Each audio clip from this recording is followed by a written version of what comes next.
ما تشتريش البوكس ده لو مش هتطوري مهاراتك ومهارات ابنك في نفس الوقت. وخليني اقول لك ان كده هتتعرضي لمواقف كتير هتضايقك ومش هتعرفي تتصرفي، وكمان مش هتعرفي تردي ازاي بالانجلش، وكمان هتحسي بصعوبه التواصل مع اولادك عشان هم طول الوقت بيتكلموا انجليزي وانت اكيد مش تبقي فاهمه هم بيقولوا ايه. عايزه تلحقي نفسك من كل ده؟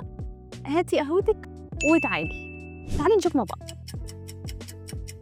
اول حاجه معاكي الكتاب بتاع الجمل ده. كتاب اهم 6000 جمله في الانجليزي، في اهم 6000 جمله ممكن تحتاجيهم في اي موقف، سواء على جروب المامز وانت عايزه تعرفي النهارده في درس ولا لا، او لو عايزه تتعرفي عليهم ومش عارفه تبداي الكلام بايه.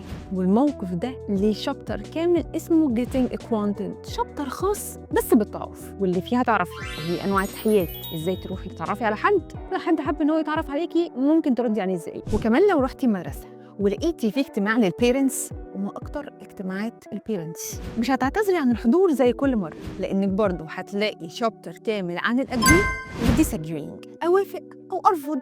يعني هتقعدي وتعبري عن موقفك سواء كنت موافقه او رافضه اللي بيحصل ده بمنتهى الثقه. ولاني عارفه انه مهم بالنسبه لك انك تتكلمي مع ولادك انجلش في البيت، برضه هتلاقي هنا شابتر كامل اسمه هوم اند تشيلدرن، البيت والعيال، شامل كل المواقف اللي بتكون في البيت، سواء المواقف دي كانت ما بينك وما بين ولادك ولا ما بينك وبين ابوهم، زي انك تقولي لهم ما توطوا التلفزيون ده شويه، حبيبي قوم ذاكر، مش هتنام بقى؟ طب ما تيجي تقول لماما حبيب قلبي كده انت خدت ايه النهارده في المدرسه؟ وده طبعا هيفيد ولادك ان هم يتكلموا بطلاقه. فتقدري تقولي ان ده عرض 2 في 1 ليكي وليهم، عشان عارفه ان ده بيبقى رياكشنك في معظم الاوقات. انستوينج فقال له وبتوهي ببحر الجرامر. انا عملت لك كتاب من بعديه مستحيل تتلخبطي في الجرامر، وبرده جوه البوكس استني خليكي انت عايزه.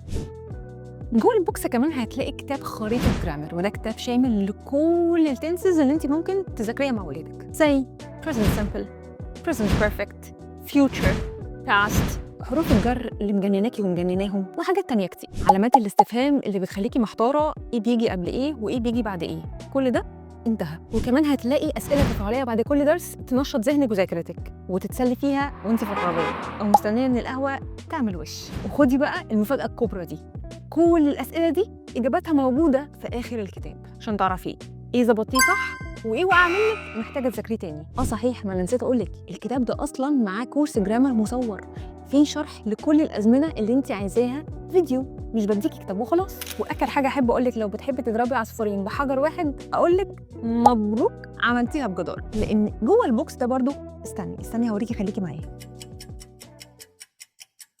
كتاب انترفيو مدرسه، كتاب شامل لاهم اسئله الانترفيو في المدرسه، وده اللي هيخليكي تعرفي تردي الولد بيعمل ايه في الويك اند. طب انتي مع التربيه الحديثه ولا انتي اولد سكول وبالشبشب على طول؟ طب ابنك الجميل ايه هي نقاط قوته وايه هي نقاط ضعفه؟ انا كمدرسه اركز على ايه واكون ايه؟ والاهم جزء خاص بيكي انتي، اسئله تساليها للمدرسه تقدري تحددي من خلالها هل دي مدرسه مناسبه اللي انت عايزه تدخلي ولادك فيها ولا مش مناسبه ليكي. فعلا هيساعدوكي ان انت تنمي شخصيته ولا هيكبتوه ويحبطوه، وده مش هيبقى احسن مكان. لا هتقولي لي طب كل ده بقى مهم في ايه؟ هقولك ان كل ده هيوصلك للمستوى اللي انت حلمتي بيه لنفسك ولولادك. وسقف القشطه مامي لو انت كملتي معايا الفيديو لحد هنا. طب كل ده سعره كام بقى؟ 599 جنيه بس.